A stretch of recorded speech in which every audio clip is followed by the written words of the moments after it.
All right, hey guys, welcome back. Per usual, I don't have lots of videos coming out all the time like other, I guess, YouTubers. I don't really consider myself that. This is just like a hobby for me, and I like to talk about shoes when I get them. But I don't have videos coming out like every 4 days or every week or anything. So just when I get a new pair, like this is when you're gonna get a video. Yeah, I was just gonna kind of talk about that. Hope everybody enjoyed your holidays if you celebrate. I'm a school teacher, so I always tell my students, like, even if you don't celebrate specifically why we have the days off, just enjoy the days off, right? So, boom. So, this is a Christmas gift, actually, from my husband, and so it's not, now we're both school teachers, so it's not like, he banks and he just buys me stuff, right? It's like not one of those situations, right? We budget, we're careful with our money, and occasionally, splurge a little bit.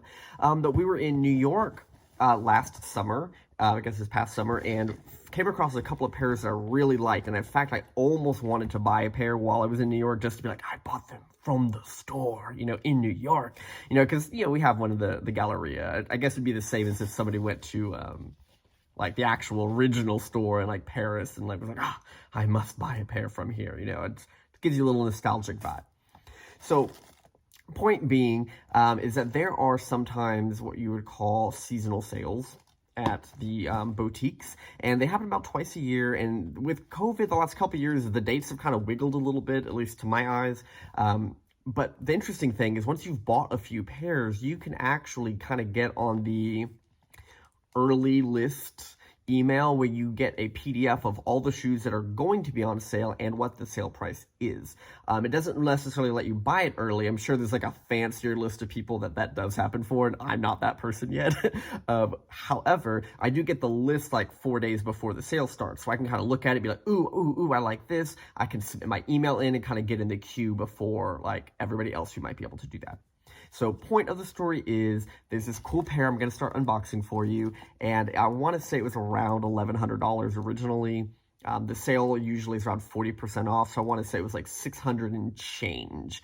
And so we usually spend a couple $100 on each other for Christmas, and so he said, why don't you go ahead and buy that pair if they have your size, and I'll chip in half towards it. So that was kind of like my Christmas gift. All right, so there's my story, yada, yada, yada life. Otherwise, let's start the unboxing. So here we go. They are sneakers, so they are going to come in the white dust bags. All of them are going to come with an extra pair of laces. In this case, it's a mostly white pair. The white pair usually come with a duplicate set of white laces. Occasionally, like this shoe bag here, it came pre-installed with navy laces, and then it came with white as an alternative. So sometimes they give you it as a separate color. Here they're giving you another copy of it. Most of the shoes that have spikes do have this. I will say, and I have a small story about that, but the Lumix style, which has kind of like the crazy geode looking spikes, tend to not have a set of spikes just because they're so unique and each one's almost a little bit different. But this pair that I'm going to pull out, it does have two different types of spikes on the shoe. I don't know if this will show up. Let me just try to balance it on my finger. Yay. And bring that up a little bit towards the camera. There's kind of a white one, which we'll see, and then sort of a silvery one. So it does come with a few of each of those. So in general, if they were to pop off, you could get that rectified. Now, they do come in their white dust bags. You'll notice kind of the background. The dress shoes do come in the red. The white dust bags are for the sneakers. And I did peek at these. Like I said, I saw them in New York. But here we go. Unworn, beautiful. Okay, I'm still excited. Sorry, every time I see these shoes, I don't know what it is about them. Just something about them makes me, like, really excited. So, yeah, this pair here, it's a mostly white. And I'm going to see if I can get this to show up in the camera, but these panels here almost are looking a little gray. And I'll definitely put like a cover photo on this video to make sure that you can see it in the thumbnail. But it's almost, I would describe it as like if you took like a seafoam green and like desaturated, like it's almost a light gray, but there's like a smidge of like a greenish blue color to it. And I'm trying to see if I can get that to kind of show up for you. But the spikes here are silver, and the front is almost like a pearlescent white, so there's a little bit of a shine to the physical leather. It's not like just like plain white. It's kind of got that, I just call it like a spongy material. on the sides. I have another pair that has that effect. It's very comfortable. I like it. And then the back here's got more of that same suede, and then the white spikes at the back. And I've just recently been kind of, I feel like I go in trends, right? When I first started collecting Louboutin shoes, I was, all into the dress shoes, which I still love dress shoes. Something about this shiny, bright red sole just, like, makes me crazy. Like, I just absolutely love it. And I slowly started migrating into sneaker land, and I was getting a lot of the high tops just because they were cool. Oh my gosh, look at that bling still. I'm like, ha ha ha, Swarovski. And with the sneakers, I do tend to try to wipe them up after each wear, just like a general sneaker wipe. It might not show up on camera, which is great, but there are some little bits of dingy dirt that I could probably come in and try to extra clean. But for any human being that's just walking at any distance, like, this looks basically brand new. So if you are somebody who just, like, wipes them up and cleans them, you can keep the sneakers looking fresh. The dress shoes, I do tend to put zag screen protectors on the bottom. I've got some videos talking about that. But anyways, I'm going to hold this one up because this is one we're here to talk about. It is I believe it's a Seavaste style. Yeah, so it's a Seavaste style Orlando flat. Yeah, so I just think that this is a really cool, like, spring summer shoe, like something I could absolutely wear with shorts.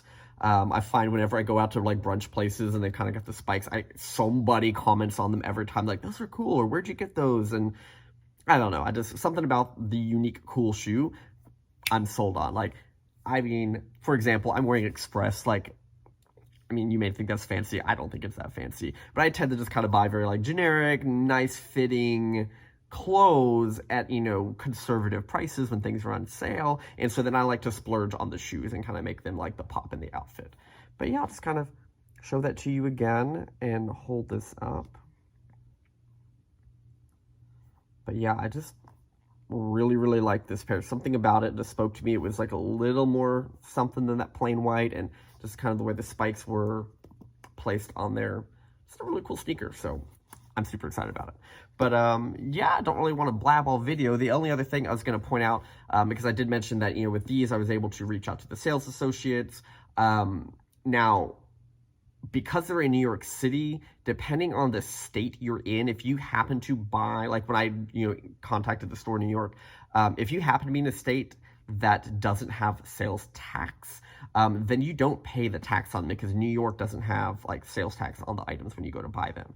Now, I'm in Texas, and so when I ordered them, it showed, like, just the regular price, but it had a little footnote that was like, depending on the state you're in, you may or may not need to pay tax. And unfortunately, because there is a Louboutin boutique in Texas, I absolutely had to pay the tax on it. It's like, dang it. Normally I'm like, tax, whatever, but, like, tax on, like, a $600 pair of shoes is like $50, right? So it's like, that's a nice dinner. But yeah, just kind of pointing that out because, for example, I've ordered from, like, Bergdorf Goodman before, or Barney's New York before they closed, and since there's not one of those stores in Texas, there's kind of like this weird loophole where you don't end up having to pay the tax on it. It has to do with you have a boutique. So maybe if there's, like, a smaller state that doesn't have, like, high-end lines in their, malls around somewhere in their state, if there's a state out there that doesn't have a Louboutin store in it, you may actually be able to buy from New York and not have to pay tax on that. So just something to look into. Rules on that change all the time. So that's all I was going to say. All right. Thank you guys for watching. Again, I always kind of blab, and I don't always do a lot of video editing, so just appreciate you hanging out with me. And if you have any questions or have any comments about the shoe or anything you want me to follow up on, probably the next video I'm going to do is a collection video, just because now I've gotten so many of them that I feel like it sort of deserves a one-off where I'll just kind of show all of the different dress shoes, all the different sneakers, and maybe, some different outfits and styling with them. But we'll see. I just like to talk, and if you like to listen, cool. If not, sorry. But anyways, have a great night, have a great day, depending when you're watching this. Have a good one.